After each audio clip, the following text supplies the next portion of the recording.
Hitting record. All right, welcome. January 2nd, 2017.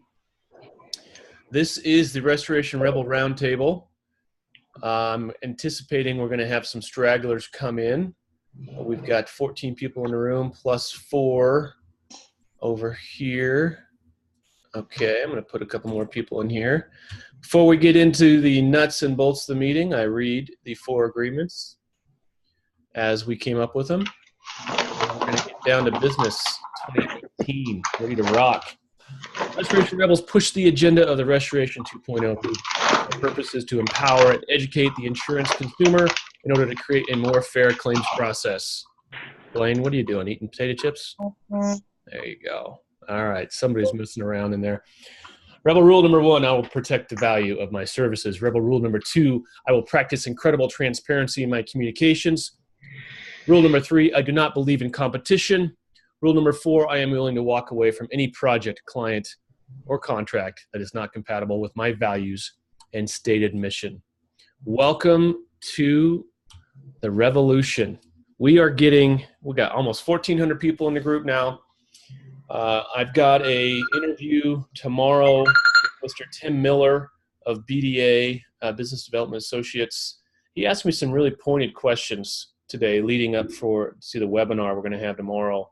And one of the things he asked me was, why do we exist, and how will we know when we've achieved what we want to achieve? And it was a really good question. It forced me to really look at, why are we here? And the answer to the first part is, we're here because we need to be here, because no one else was stepping up and saying and doing the things that need to be said and doing the things that need to be done. If the existing associations we had, or the existing trade groups or franchises or anyone else had stepped up before today and said, you know what, there's a lot of things that are wrong. There's a lot of ways that contractors are getting the short end of the stick. And if someone had taken that advocacy, we wouldn't need to exist, right? But the fact that we have 1,400 people in a Facebook group and more people every day, and we're reading story upon story upon story about how we're just getting taken advantage of, right, left, and center, we need to exist, and we need to take the fight to the next level, and that's why we exist. How will we know we've accomplished what we set out to accomplish? Well, I'm not so sure about that. I don't know for sure. I know what it's going to feel like. It's going to feel like we're going to go out every day and do great work. We're going to submit invoices, and they're going to get paid. And my accounts receivable is not going to be 50% of my revenue. I'm not going to have hire a full-time staff person just to argue my legitimate charges to somebody who has no idea how to do my job, but their book tells me to do it differently. That's what it's going to feel like. What it's going to look like, how we're going to know when the revolution is won. I think the industry is going to look completely different than it does right now. And we're not going to have to fight every day for what we've earned, what we deserve. So let's open with that. Who has a take on why we exist? Why are we here? Why do we all felt compelled to join this group and get into this battle? Who has an answer? Mr. Nathan. I think it's basically everything you just said, and I think success would look something along the lines of, I know like this concept's been beaten to death, but I think every time we send a mitigation invoice and O&P is paid without a fight, I would consider that a huge success. I would consider that I don't know, for me that would be it pretty much right there, because if they're paying that, then everything else is really like details as far as I'm concerned. Well, we got to be able to make a living. We've got to be able to make a decent living, because what we do is not easy. What we do is not a simple thing. It's very complicated. There's a lot of costs that general contractors don't have. in order to do what we need to do. We cover pollution. Our workers' comp is higher. There's a lot of additional costs to do this insurance type work, plus the additional cost of carrying these invoices way beyond what's reasonable. Who else has some input on that? I'll interject my 2 cents. Sure, Danny. I mean, I definitely partake in this group because I'm sick and tired of doing the fight. It's like you said, the profitability's got to be there. And over the last 5 years, through TPAs, all these different people that have their hands in the pot that don't even get involved with the work or take any liability or ownership is ridiculous. Yep. And if the insurance companies truly want to tighten the purse, then they're actually going to get rid of them. And back in the day, there wasn't so many contractors out there to get together and put something together in order to create and drive profits. And everybody else back in the day just didn't care because the profits were there, and they just buckled over and took it the way they, insurance companies are so used to from back in the day, just having people do what they're told. But now I think there's enough contractors out there to allow us to actually have a voice. And if we actually partake and revolt, then there's an opportunity there to actually get a margin without having 10 layers of people in our pocket throughout the claim. Exactly. There's so many groups out there that have formed, but at the end of the day, they're just there to make money for themselves. TPAs are there to make money for themselves. Claims departments are profit centers. They're there to make money for themselves. These big referral groups, they're not here at the end of the day. They're here to take a percentage of what we are making to put in their own pocket in exchange for some sort of referral or guarantee of work. And where this group will succeed, where the others have failed, is we don't have a profit motive here. There is no pyramid scheme here. There is just us working together with us to make our worlds better and easier and friendlier. I definitely think one of the other things that you've touched on before in the past is all the data and all the information. With today's technology, we're able to actually capture and attain all the information that these TPAs and other parties are using of our information and submitting it into the carriers to gain traction. Well, now with increases in technology, we're able to do that ourselves. So let's keep up on the technology trends and gather that information, actually provide it to the carriers and show them that I provide great customer service. I do good performance. I have outstanding numbers and profitabilities and what it would have been if you didn't utilize my services. And here's what your client says. Here's what your insured says about their overall experience. And here's them saying, yes, I like the way State Farm handled my claim. That's going to be the power of the future. We're going to give them their own. I don't care what JD Power says about what the TPAs have done for the industry. They have not made a better claims experience. Customers are not happier because of TPA's existence. That's just the way the data has been skewed for their own purposes. So when we start delivering the better data quicker, with more transparency, that's going to change the game. We are not in this fight alone. We need to start not only getting together with other restoration guys, we need to start talking to agents, and we need to start talking to adjusters, because all three of our worlds are going to collide in a major way with technology and with the things like Lemonade coming out of nowhere, just completely flipping the script on what it means to be an insurance company. That's going to flip the script on what it means to be an insurance contractor. And so that's the other end of the Restoration 2.0 is, yes, we need to make more money now. We need to make our lives easier now. And we need to anticipate what this future is going to look like so we can survive into it and not go the way of the guys that were making wagon wheels when the cars came out. Because make no mistake, this whole game is going to change in the next 4 years into something that is going to be unrecognizable. So, Henny, do we have any new faces? Who's new here tonight? Who's their first time on a call tonight? I think there's a few people. What, Stuart raised his hand. Stuart, you got something to say? Oh, unmute. I'm going to unmute Stuart. I don't know how I got muted. Can you hear me? There you go. I don't have a whole lot to say. I'm happy to be a part of this group and have a community to talk to about my problems. Absolutely, and we got them. Yes, sir. More than one. Yep. Who's getting some freezing pipes right about now? I got a call today from a guy out of Maryland. Got a 12 units of a senior living facility is going to be wiped out because of frozen pipes. Who else is working frozen pipes tonight? We got 7 jobs today. Just today. Yeah. And it's not even started. Hadn't No. even started yet. No, you started. No. It's still We've cold. already- we've It's already still started. cold. I think, Clark, you might have some advice on this. I definitely have some advice given current situation. I gave the same advice last year when we had a cold snap come through my area in Bend. And it was start to be very selective. You cannot take every single call. You need to be starting to be very selective with the jobs that you're looking to take, and then how are you turning people away, or how are you referring people to other people that might need some help? Yeah, go ahead, Clark.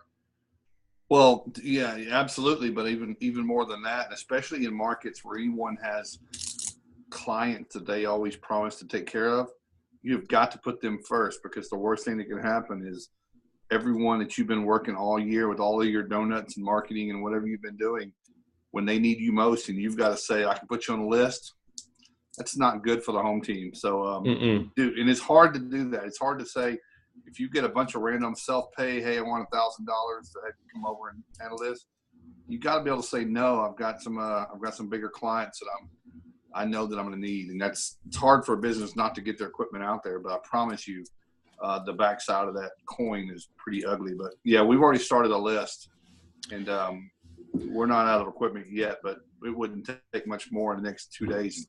But we're not even going to see thaw until Thursday, Friday. Yeah, when's it going to warm up? Next week. But we'll see. We're going to see a couple of days in the mid-30s in Maryland. We got a big commercial job in Maryland today out of a big government building and stuff like that. So everybody's getting their piece right now. But notice how the conversation shifts. 2 weeks ago, what do I do to get it more business? Today, what do I do to get more guys, more equipment, more people, more of this? It's just fast. It's a roller coaster, and it's the hardest thing probably about our business besides collections is the roller coaster of flow. Tyler Perry. Is this your first time on the call, Tyler? All right. Who's got the TV on? Mute yourself.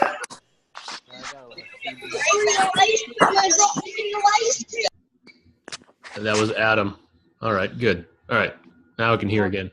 Clark, did you mention my name? Tyler, I just didn't know. I don't know if you've been on the call before. I don't think I've ever met you. I was just wondering if this was your first time or if I'm just out of the loop. I think you're a little out of the loop. Yeah, pay more attention, Clark. But I did just hear you say that you had a job in Maryland. Where are you out of? I'm in Bend. No, a client of mine called with a job out of Maryland. Oh, I thought Clark said something about Maryland. Well, Clark's in Virginia. Yeah? Virginia, Maryland, and North Carolina. Gotcha. I'm right over in Maryland myself, that's all. Are you? What part? Calvert County, Southern Maryland. Yeah, Hey, you guys getting precipitation? You getting ice dam accumulation or no? Okay, Right. Just cold. Yeah. just cold. Well, it's at this point it's going to get a lot worse before it gets better, and just be thinking about how are you going to space out your crews, right? Because you'd hate to work 2 weeks in a row and then it gets really bad, but your crews already got 14 days straight and they're burnt already. So you got to be very cognizant of, okay, where's your equipment? I don't care if you got to put a whiteboard somewhere in the warehouse. So, so you start taking, you got equipment here, and here. Okay, how long is this job going to take? How much equipment can I take out of this job to get to this new job? And you start, robbing Peter to pay Paul a little bit, but still making sure you're giving good service. These times are really, they test your internal workings and your internal systems a lot. And if you have just one person trying to run the whole thing and not delegating any of it, they're going to get burnt out pretty quick before the end of it. Any other war stories as far as dealing with freezing cold snaps? Joe, you got a couple stories for me? I know you do. Well, it's cold in Detroit. I mean, we're not going to see any real big work until probably next Tuesday when we get into a thaw. Yep. We're going to be down at negative 10 degrees this Thursday, this Friday, not including wind chill. So it's gonna cause some damage. But you know, my best advice for anybody right now, if you're in our industry and you have social media, I would be on social media talking to as many people as I possibly can, some way, shape, or form. Because at the end of the day, people that know people are going to have losses all over North America in the next week or two. So if your business isn't getting what you feel you should be getting, get on social media and put your message out there, because there's a lot of people listening. And, you know, I'm not saying, you know, a Facebook ad or anything. I'm just saying get out there, right? Talk to people. You'll be amazed. But to Andy's point, you got to be prepared. These situations will tax the best of the best in their internal logistics. Simply put, you know, managing your staff, you know, and renting equipment. A lot of guys will make a big mistake. They'll start running out of equipment, and they know that the next job they're going to be out of equipment. So they secure that next rental equipment. They secure too much. And you're making a commitment for 3 days, 7 days, whatever it may be. Try to negotiate weekly rates on your rental equipment from your suppliers. It'll give you that day or two of missed monitoring or couldn't connect or couldn't pick up the equipment, so that you're not having to bill it, which you may not get paid for because it was kind of really your fault it was there. And more importantly, you don't have to pay for it. Like you got to manage those costs. It's really easy to run out and rent a bunch of equipment, but if you don't really know what you're doing with that equipment, you could actually lose money. I mean, I've seen a lot of guys do it. So, and stocking up, like, I'm not sure what a lot of guys do in their operations, but for us, it's always important to have 50 jobs worth of materials and consumables just sitting there ready to go. So I don't have to like call my suppliers at 2 a.m. Like my stuff is there. The staff can respond. Just being prepared. And if you're slow right now, like God help you, if you're slow right now and you don't have a new job that came in yesterday or today over the weekend, then tomorrow you should get with all your staff and go through all your assets and make sure that you're ready for the phone to ring. You know, and if you're not, it's going to ring and you're going to lose money because of small errors. Small errors. But I do want to go back for 1 second, Andy. You had asked early in the conversation, you know, what brings us all to this, right? What makes us want to participate in the Rebels? And for me, I'll keep it as fast as I can. I've been in the industry over 22 years. The first 10 years, I fought the fight every single day because I thought that's what we were supposed to do. That's what the carriers, that's what the process taught me from a newbie all the way through. And I lost a lot of hair because of it. Yeah, I gained a lot of weight. Right. So, and then all of a sudden one day, I'm on a very, very big, large commercial loss. I'm doing the mitigation. The general contractor who built the facility was now present. They were going to be taking over the project to basically put the building back to the way it was. And I watched this adjuster in this large national commercial construction company settle a $2 million repair estimate, claim, invoice, scope of work in literally 20 minutes. 30 minutes. Yeah. It was stupid. And here's all they did. This is all they did. The contractor gave them an invoice with documentation a mile long. Here was the manufacturer, the materials, blah, blah, blah, blah, blah. Sub-bids from when we built it, right? Like, it was just stupid. And ultimately, it was an invoice. The adjuster cut the check right there on the spot, never looked back. I left that meeting and said, well, shit. That was nice. What? That was easy. That was easy. I got to try this, right? So the very next job I got, small little sewage backup, 5,000 limit. You know, I've got $5,000. I've got like 5,500 on the mitigation all in. There's no money left for rebuild. I sit down with the customer and say, listen, here's your invoice. Just so you know, I'm expecting for you to pay me within the next 5 business days. I need you to submit this to your insurance company along with this information. Lady does it. She calls me back the very next day. hey, the insurance company's issuing a check, it'll be out, blah, blah, blah, blah. I'm like, whoa, like, kidding me? Now, granted, it was a sub-limit. So we hit limits, they paid out policy, they didn't really care. Next job comes in, it's a roof claim, storm damage. I'm writing for the whole roof. I go and we temp it. I know there's more than enough damage. I look at the customer and say, listen, I really don't care about your insurance company. I'm going to take care of the work. I do the entire job, document everything, give them an invoice at the very end. Paid the bill. Overhead and profit, by the way, no question about it. Because overhead and profit, for everybody listening, wasn't a line item. It was part of my pricing. So it really didn't. It wasn't even a conversation point. And he paid the bill. And this happened again and again and again. And I'm sorry, but I love Xactimate. I'll put it out there. I use it every day as an estimating tool, as a simple go-to collaborative. But I've never submitted an estimate in Xactimate to an adjuster in the past 12 years. I don't have the need to. And I learned it that day. And when I learned that lesson and I started to understand that, and over the past years, I realized it. And then listening to you talk, Andy, and talk about your frustrations that you fight with, I could relate with it. So it made me want to be a part of it, because I don't profess to know everything. I learn stuff every day. But if I can help the 50% of the members that have been in business less than 2 years not step in those potholes, not make the same mistake, not get trained into a process that is so antiquated, it doesn't work for anybody.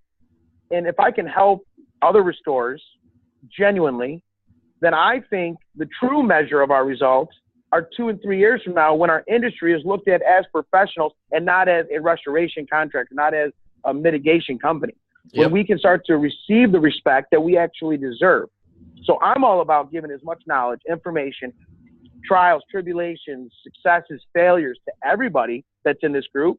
And I hope that every day one person gets one nugget out of it. Mm-hmm. And if they do, then my purpose in this group, my purpose for this group is being fulfilled.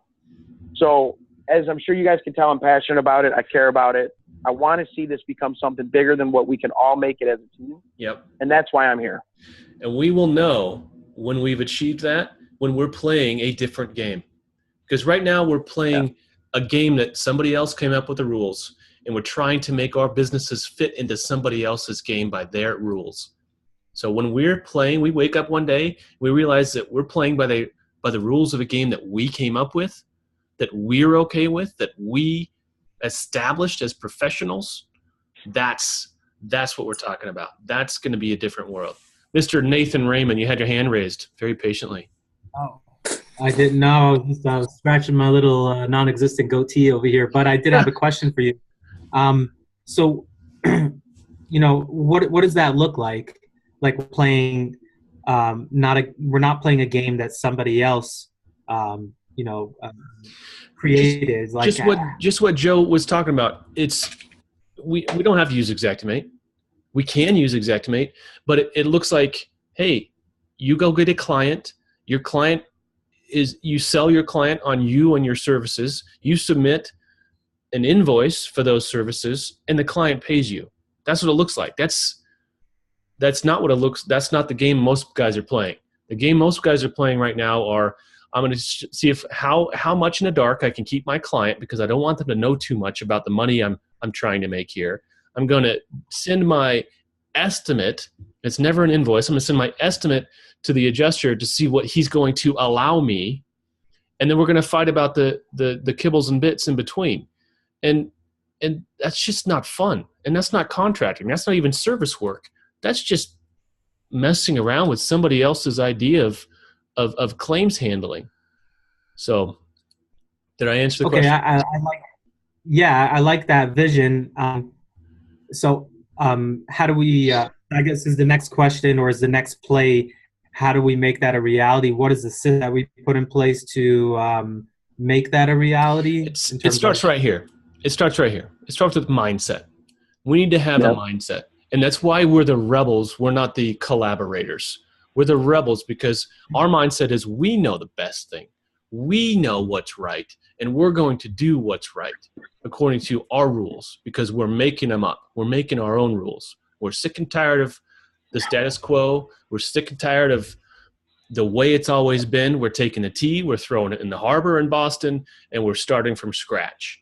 That's it. I listened to this great podcast. The CEO of Lemonade was on, I forget the podcast. I think I linked it in the group. And he said they had to start from scratch when they created Lemonade because the existing system is so broken. He's great quote. He said, if you wanted to design a system that was built to bring out the worst in humanity, it would look a lot like an insurance company. He said that.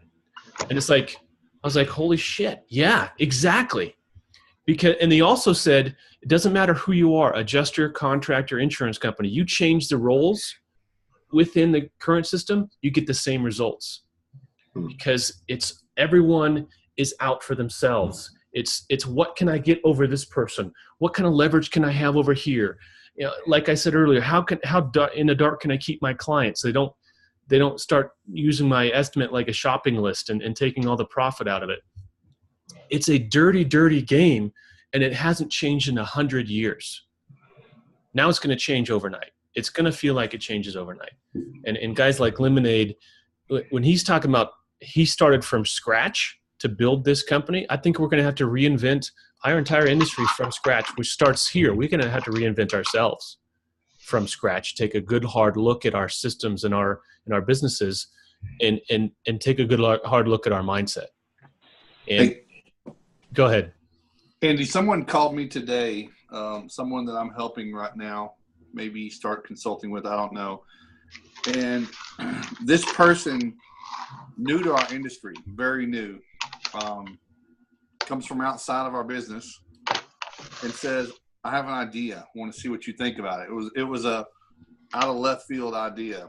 And man, my first inclination is like, no way, can't do that. Yeah, because we've never, like, you know why? Because we've never done it. We've never, nobody else does that. You'd be the only one doing it.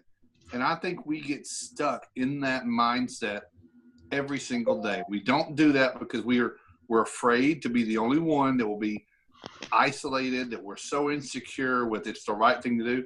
It was kind of a crazy idea, but it just might work. And I told this person, you know what?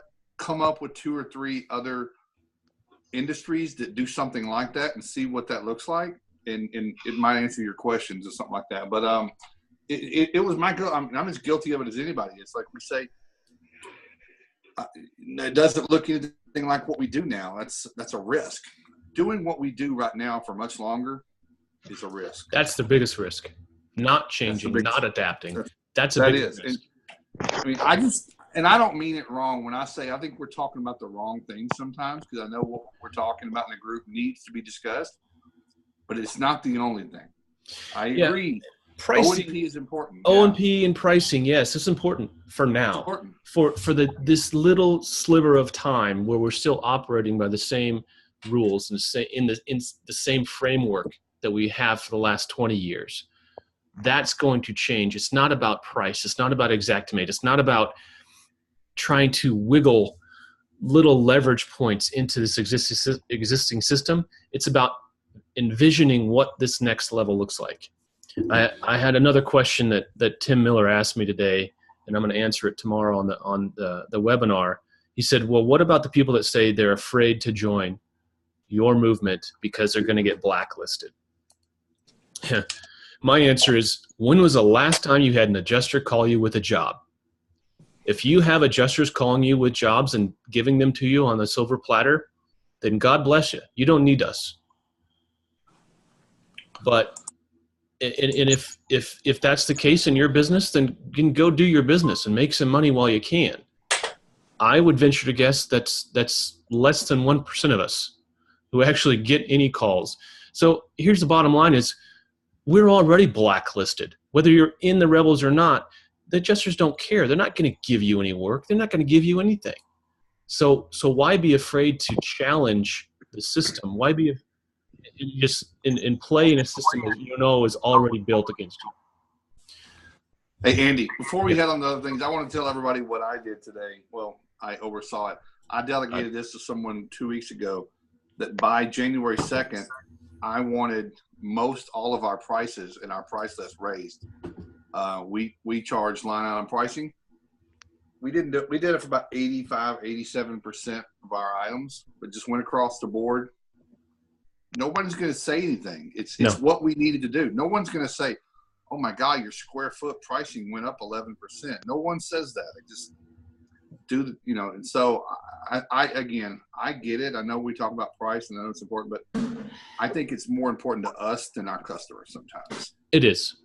And the future is not about price. The future is about service and first notice of loss. For FNOL, that's the future.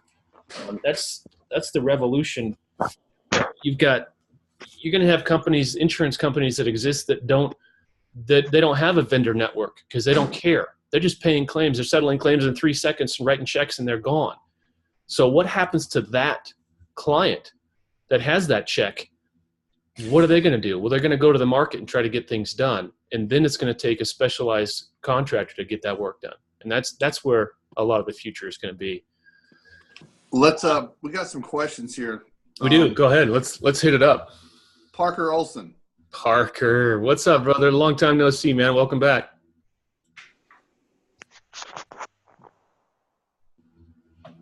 Maybe. Parker, you there?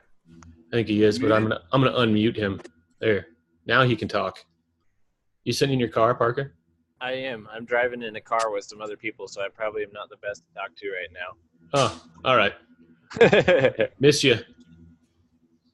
I'll be on the next one. All right, man. All right, he's muted. What other questions we got here? Hey, I think Robert and Joe had something to talk about with their with the classroom. Robert Kiefer. Yeah, so me and Joe's got to get together still. I've been kind of sick for the last couple of days, but we're going to work on getting a classroom set up on the website with a bunch of videos, from webinars that we're doing and other really good hot topics and points people are making as they post things on Facebook, so it's not all basically just lost in the sauce. Yeah. Yeah, we got to start capturing that stuff. That's good. And the way that's going to work, and I think Nathan, I wanted to talk to you about, we're going to find the best person to talk about everything, not me, not Andy, not Robert only, someone that's specifically dug into that topic or question. Is that right, Robert? We're going to recruit that person. Yep. We need lots of points of views, lots of people's experiences, good and bad.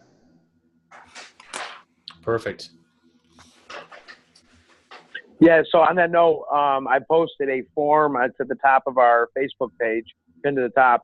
And really, it's just a simple questionnaire on topics that everyone's interested in learning about, right? So the goal is these Tuesday meetings, they've been very productive so far, but, we're kind of getting to a point where they're not as productive as they could be. We get a lot of people that can't get into the calls.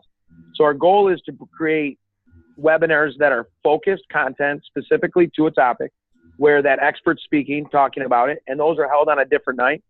And tonight is really more about meeting the new members, talking about high-level stuff like when the events are happening, what's going on in the group, different information like that. So I put the form out there. We've already had quite a few people fill it out. Again, we have 1,400 members.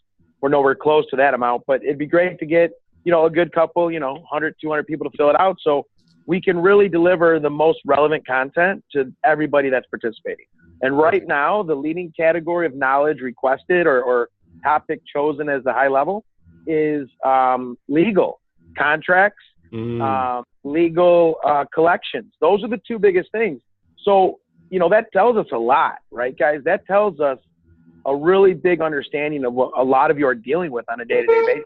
Mm-hmm. And so these webinars are going to be so focused that if you're really concerned about legal, right, the person that's going to be speaking about these topics, you're going to walk away from that webinar and say, I think I have an answer. I think I have an option.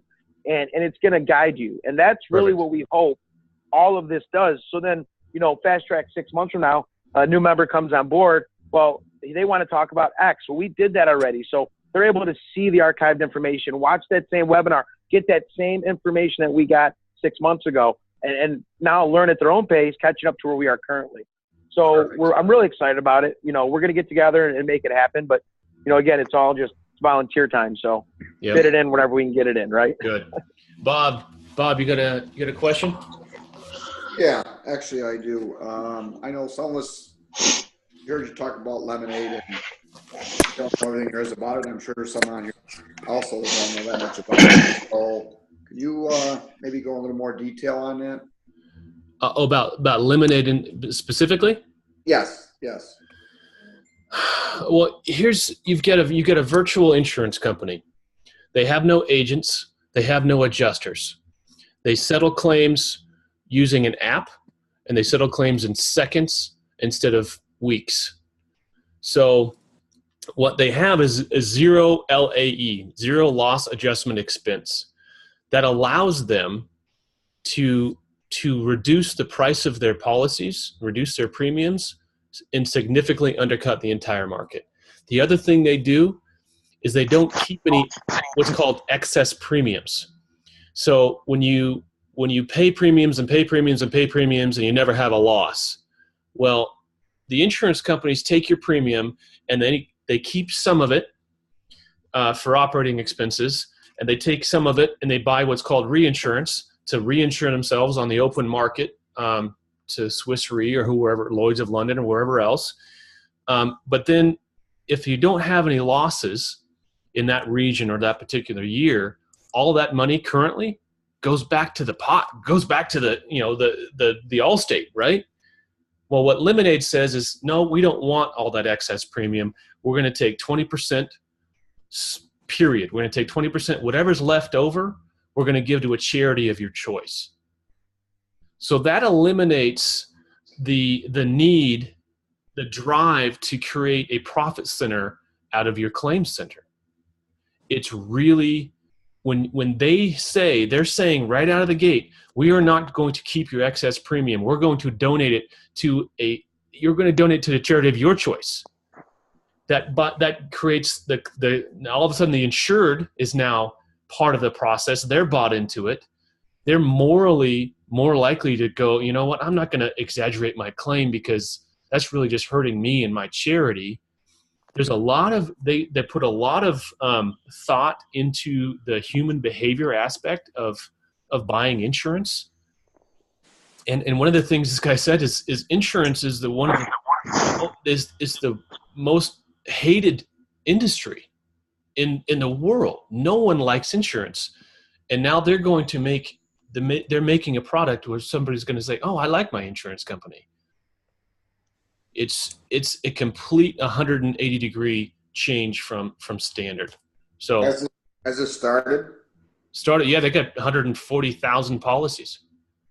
Are they doing P&C or just auto? Or what are they doing? Renters and homeowners. Well, I would say this. I mean, it's not the same policy, but USAA operates the same way, right? Like if there's an excess at the end, then I get a check back at the end of the year, right? Last year we did. So I mean, while I do think it'll change like that into the game, but for us, I mean, we're swimming in the ocean, man. Like, so even if they picked up a third of the market share, it would make them about 10 times larger than anybody else, right? So on a level that I don't know that it'll change our business that much. I mean, it could if you wound up catering to that niche, right? I mean, but it's not like it. I could say I'll never take a lemonade job, and it's not going to impact me financially, right? Unless they decide to come to Nashville, which they might do after hearing this webinar. But by and large, I think it's cool and all, but I don't want anybody to lose sight of the biggest focus, right? Like, still, it's about us taking care of our customers and being as fast as we can and exchanging information. Taking care of your business, exactly right. You taking care of your business by taking care of your customers. Mm-hmm. Who else had some? Wait, Stuart had something to add to that before I get too far beyond. I'm going to unmute you. There you go. Okay, I like where we're headed, but I just wanted to kind of go back to where y'all were talking about the database and kind of organizing information. Sure. Until then, I found it pretty helpful to use the search bar on the Facebook page. You can search whatever you want to talk about or whatever you want to hear about. Like, I was researching the 1-800 board up and the TPA information. You can type that in and it'll pull up everything. Yeah, it'll pull up everything that was posted or talked about on Facebook for as long as the page has been around. So perfect. which is not very long, less than a year. Yeah. But I like where y'all were going, so I didn't want to interrupt you. No, perfect. Thanks for your input. Somebody had a question. Rose Bowl parade yesterday. Liberty Mutual talking about a float, recognizing first responders. Good PR move. What ideas could we, as individual companies or even as a group, create that kind of PR? Well, we're not going to go buy Super Bowl commercials. I'll tell you that.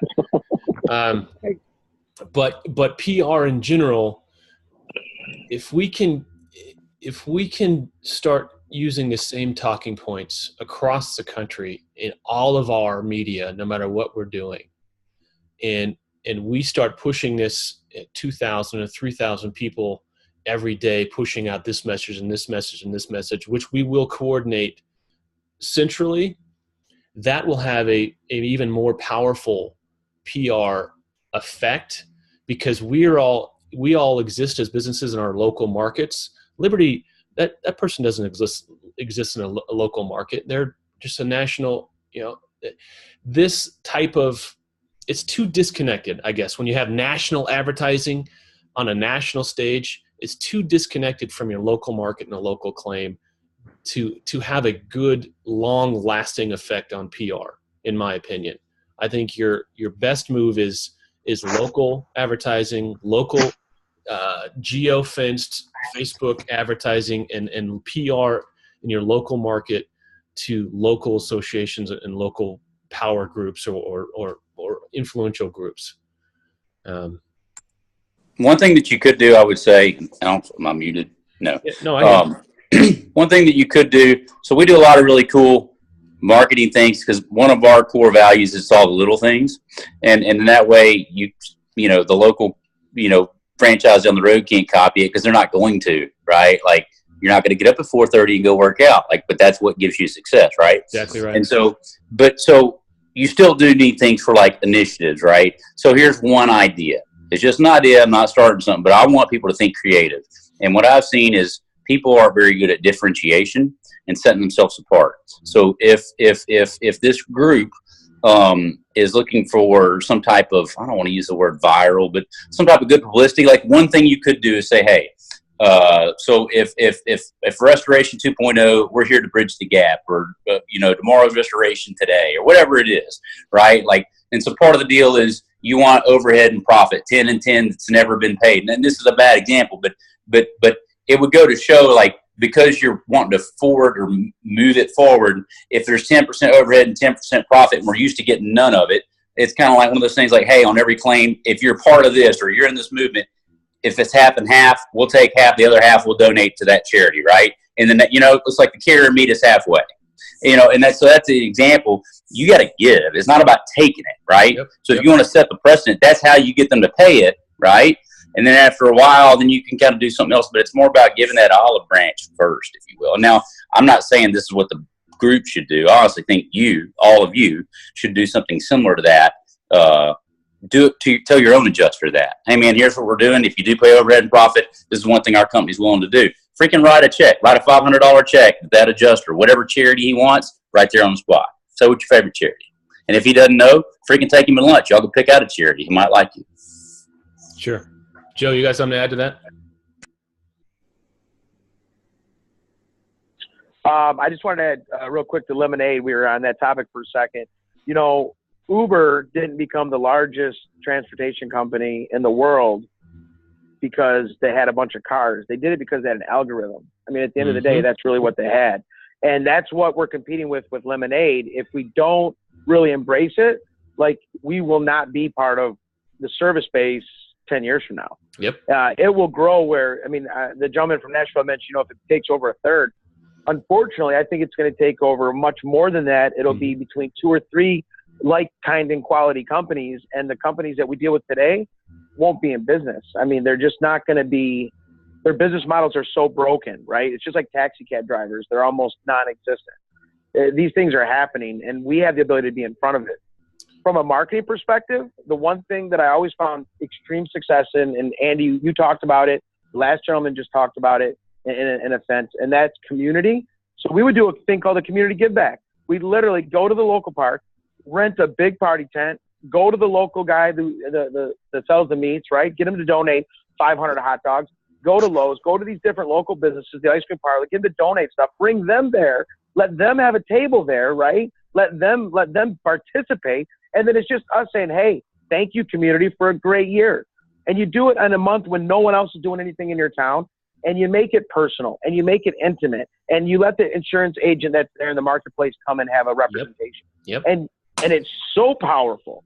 It's so powerful, you know, and it's about giving. Like, I don't want to preach that whole thing, give and then you'll get or whatever. But at the end of the day, if you are focused on other people and their end result of you, I mean, you win. So give. That's exactly right. Now, what other industry is very much similar to the restoration industry? Healthcare. And it's a fee for service based thing where doctors they don't add services because there's a need. They add services because they can get paid for it. Very, very similar to, I'm reading this great book, The Innovator's Prescription. I should bring it in. I'll link it up after. If we can prove that we can change or affect change as service providers in our industry, then we could take the same model and go to doctors and change the service model in their industry. That is what I'm looking at. I'm looking at global change on how insurance is done.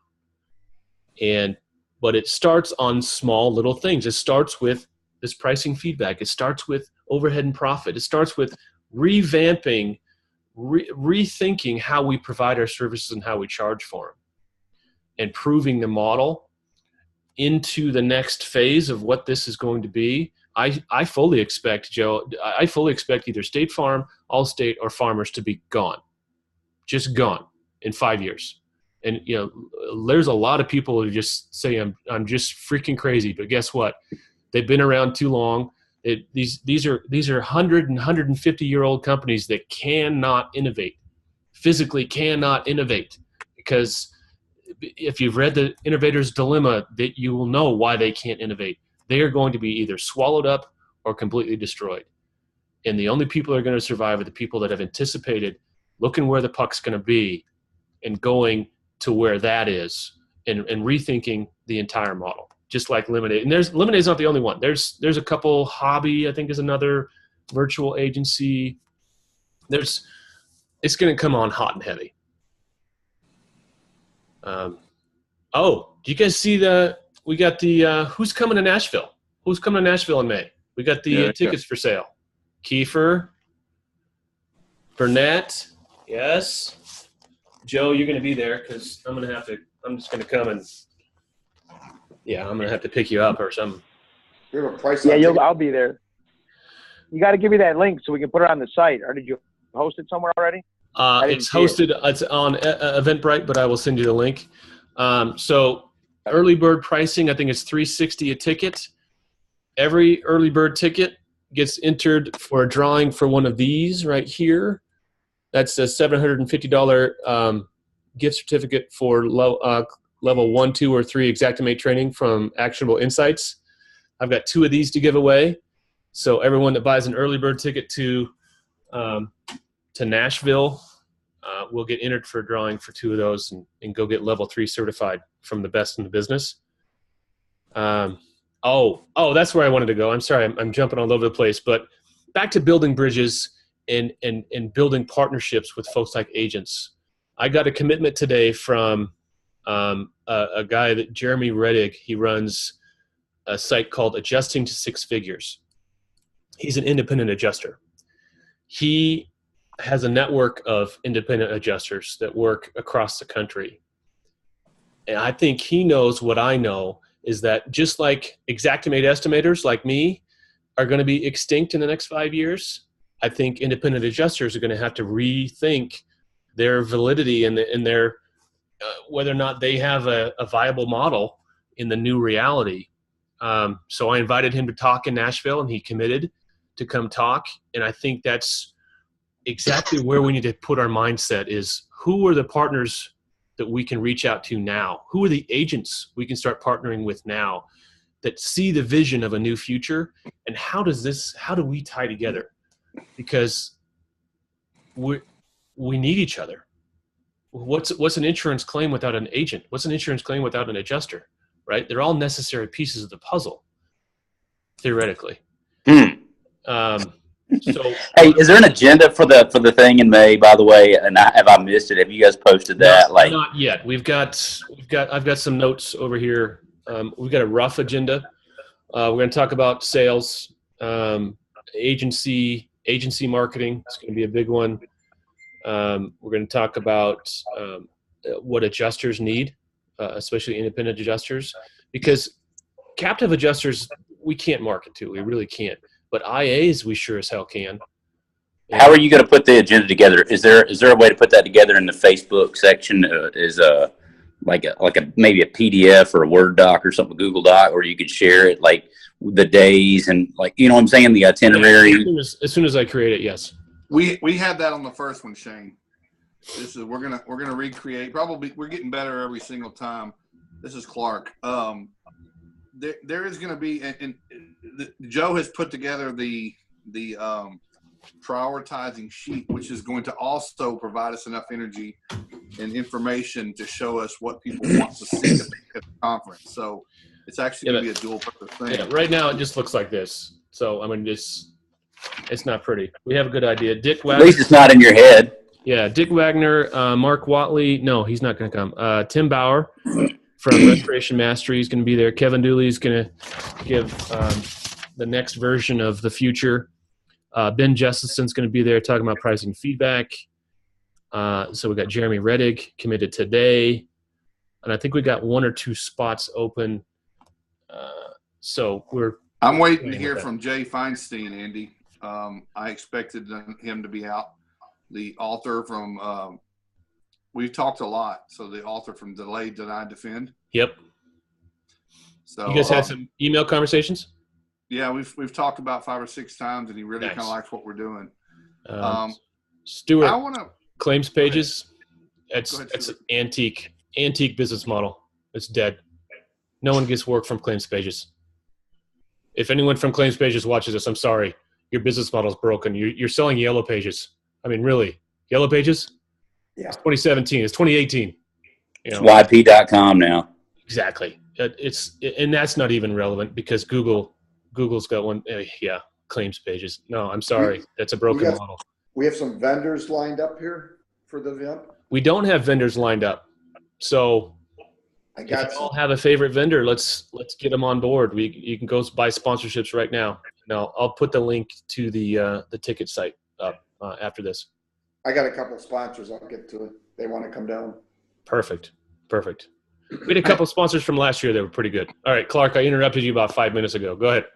No, it's okay. I want to say something, and I've been a big advocate of mentioning this over and over and over. But I continue, and so do you, and everybody that's kind of like involved, like in a heavy, hardcore way, gets PMs, and we get a lot of good feedback, which I really appreciate. But a lot of the comments and the ideas we get are, you guys aren't going to be taken real seriously until y'all turn this into something really, really super mega organized, like X or X or X. And you know what? I guess I'm a defensive person, but man, I tell you what, we all run companies just like everybody else that gets to chime in here once a week too. And I invite anyone that wants to put their name in the hat for this grassroots volunteerism. If you've got some experience doing these kinds of things, man, I tell you what, you don't need an invitation from me or Andy or Blaine. Dude, this is you. Come on in. If you step up. Don't sit back and I'm not mentioning any names, but I've gotten a bunch of things like, well, look, I don't know if I can be part of this if y'all don't get it together. Bye. I mean, I'm serious. I just that kind of mentality is, if you don't throw rocks, if you're going to sit back and say, I could sure show y'all a thing or two, but I'm too busy. It's the same thing we're doing. I mean, me and Andy, we've said it before, and then there's 15 or so people trying to help us do this thing, and I appreciate everybody. Joe has done a whole lot. Robert, Blaine, Bob, and Christine. Everybody's putting in a lot of time. But listen, if you've got a specific skill, or if you see a shortcoming or something that you think is very valuable that we could do, that's what these calls, we invite everyone to come to these calls to let's do that. We write stuff down. These are recorded. I rewatch these the next day to make sure I didn't miss something. But I will certainly 100% allow anybody into the inner circle that can help us put something together, because we only know what we know.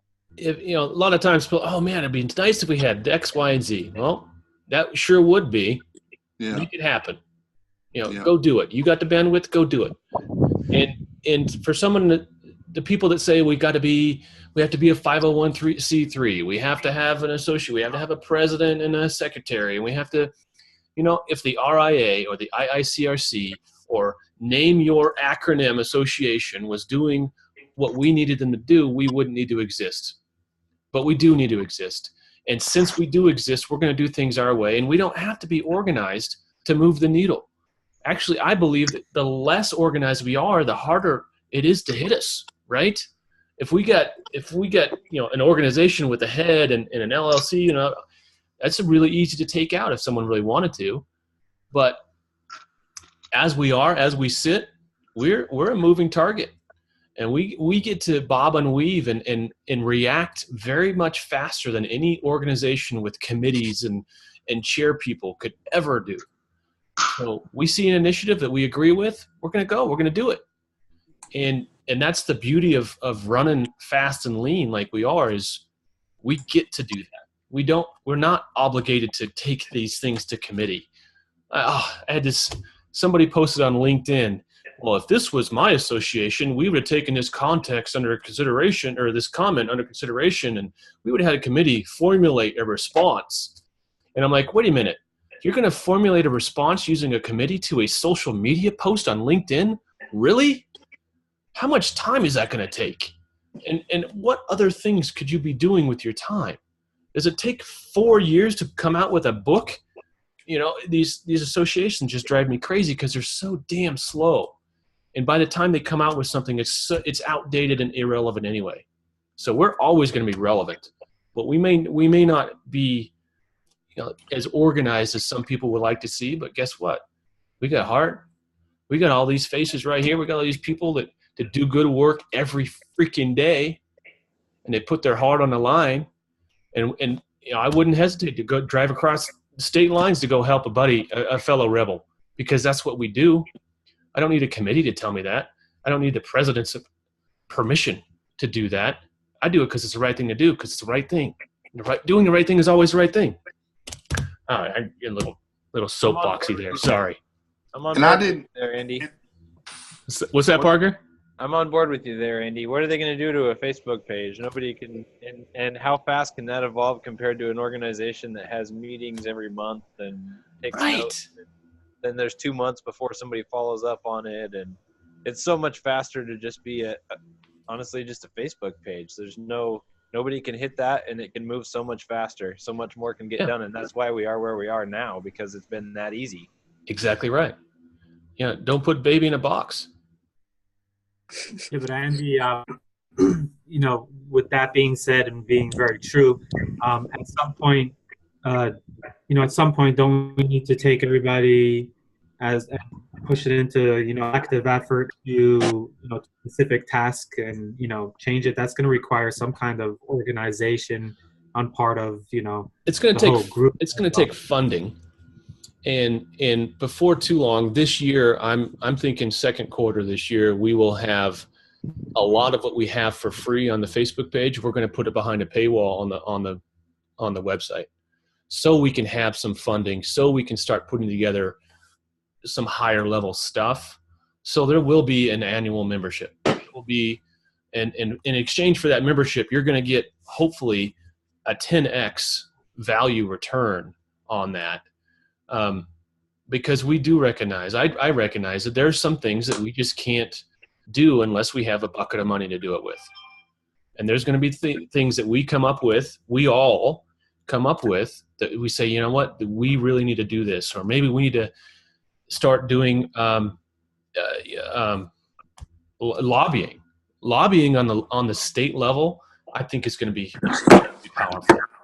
and we're actually starting in California right now with a little tiny small initiatives. But what if we had a full-time lobbyist that all they did was go look at state by state the things that we can affect that affect us all? I mean, because that's where the state level is where all insurance rules are made, right? That's where the policies are written. That's where they're enforced. The state insurance commissioners are the most powerful people in our worlds that we know nothing about. We should change that. We should know something about them. We should know where their heads are at. I know for a fact that the insurance commissioner of California is very, very insured centric. He's come out and said certain things like, I will go after any insurance company that does X, Y, and Z. Well, what if we just show him, hey, this insurance company just did X, Y, and Z. He's got the hammer. He can come down hard. And we need to be able to be in a situation where we can put forth I'm talking too fast. My words aren't catching up. Legislation that would help make our lives easier. Legislation can slow this transition to this mad world we're going to. If there's certain requirements by the states that maybe the RTPE plays something into this. I'm not saying it will, but what if the state's commissioner said, you know what, every insurance claim needs to have a third-party evaluator on it because we don't trust the contractors or the carriers to do right by the policyholders, so we're going to put together this third-party system. Well, that's only going to come through legislation. Well, who's in the best position to put forward that legislation? I would argue it's us, as long as we have some funding. Maybe we need to, when we go to the next meeting here, we're going to have down in Memphis, the summit. Nashville. Not Memphis. Nashville. Together ahead of time. Say that again.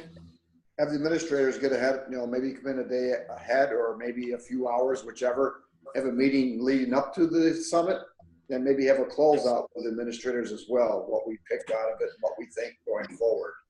Well, yes, we're going to have several meetings actually before Memphis. Now you got me going. Nashville. So the setup for what we're thinking for Nashville is we're going to put all the attendees in groups of 5 to 10, 5 to 7 people. And that becomes that person's accountability group for the next 6 months.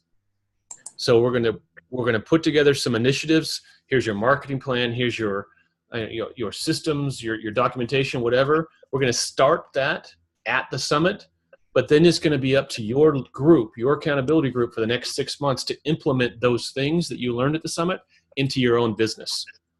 And that's everything from marketing to documentation to legal paperwork or whatever, or hiring. You're gonna have some homework, and then it's gonna be up to your region or your local accountability group to make that happen for your business. I think that's gonna be way, way powerful, as opposed to you go to a summit, you go to a convention, 2 days after you get home, the excitement wears off, and then what? Well, if you don't have somebody holding you accountable to say, hey, you know those 4 things you learned at the summit, how are you implementing these things in your everyday business? That's the framework we're going into the Nashville with. One of the I'm sorry, Andy. One of the things I'd showed this to Clark, and this isn't to toot about a product I'm selling because I'm not even selling it and named it, but here I'm at a point where I just want to help other people. I get tired of seeing a business go off its tracks. In other words, if a guy's supposed to put his footies on at the door, it inevitably never happens, right? So I've written an operating system, but here's the beauty of it. Everybody gets a copy of it, okay? And so imagine a play in football. If you guys like football, you got 11 guys in the field. We can always line up in the shotgun, trips right, okay? That's your formation.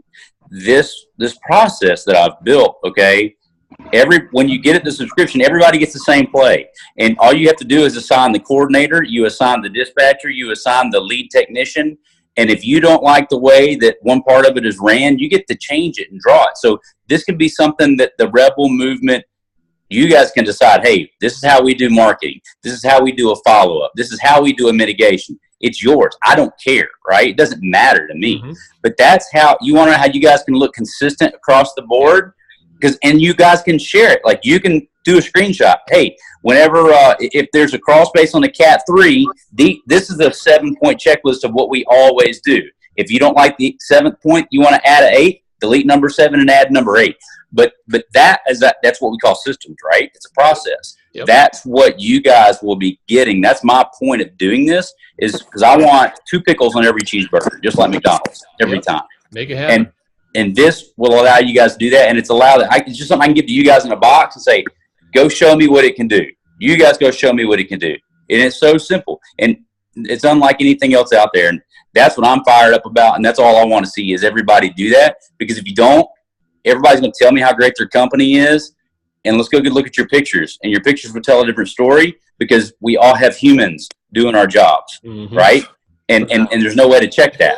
This will give you a way to check it. Awesome. Yes, Shane, I'm looking forward to seeing what you come up with. Let's get it out there. Let's get it out there and start using it. Go ahead, Clark. Guys. We're 7 minutes over our time, so now it's free time. I want everybody to put this nugget in their hat for next time. I know when I'm setting goals for my company, for myself, it can't be 23 goals. And I think we're starting to face that in our group a lot. Everyone comes in, we have a wide transverse type of, we have guys that are small that are trying to do this or stronger in this area. I usually set 3 to 4 goals and move a mile, but I think we're stuck at that point where we're moving millimeters because we're talking about a lot of different things. So that's what Joe and I and Andy and those are part of it. We're trying to hopefully get with these breakaway webinars where we can start focusing on a couple of things that we haven't figured out.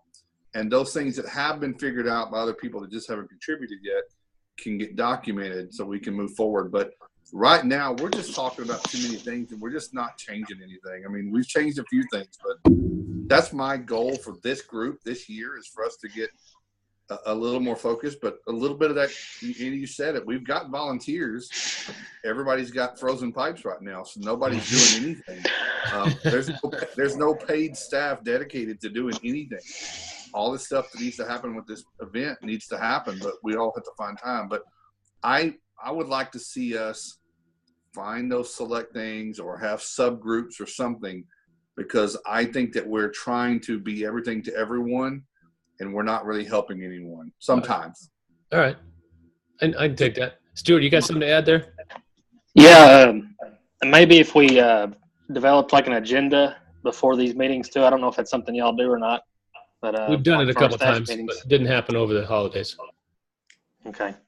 Like for our staff meetings, we'll try to develop an agenda before our meetings, and that's what we talk about during the meeting, and we try to not deviate from that. Perfect. Maybe that'll help. Yeah, and then we'll get more focused on an individual basis. I definitely want to keep the format of the weeklies a little more open, because we never know who's going to show up and who has a burning need. But yeah, we like to, if Clark did a good, 2 weeks ago, we came with a really good agenda. I don't know if I read it or went by it, but no, you didn't. Yeah, no, that's the hard part. But you tried. I tried. I showed up. No, it was a pretty. Yeah. We had a couple of really good focused calls right before the holidays, and I wasn't on that one. I can tell you that. I'm like the snowball. You shake it up. I'm like, oh, you guys having a good organized time? Shake it up and hand it to you, and I'll walk off. Here's 48 ideas. I gotta go. Exactly. Bottom line is, we are affecting change. We are being seen, and we need to have a mindset of we're going to do what's right by us and our client. We're not going to ask permission. We are not even going to ask forgiveness. We're going to do our job the best of our abilities. And as soon as we all stop trying to ask permission, it's not, please, sir, may I have another? No, this is my company. This is my industry. This is my client. You can't have them. That's the mindset. And whether or not we charge 10 and 10, or whether or not we do price, our pricing is different or whatever, it all starts with mindset. And the winning mindset will win the game, no matter what we charge, because we're just better. So you guys, it's great to see you. Great group in here. Anyone want the last word? Someone does. Come on. 10 and 15. Stephen Hull. Nice. 10 and 15. That's the last word. It's not 10 to 10. It's 10 and 15. It was a pleasure seeing this group grow last year. It's going to be fantastic in 2018. I'm looking forward to it. We'll see you guys next week.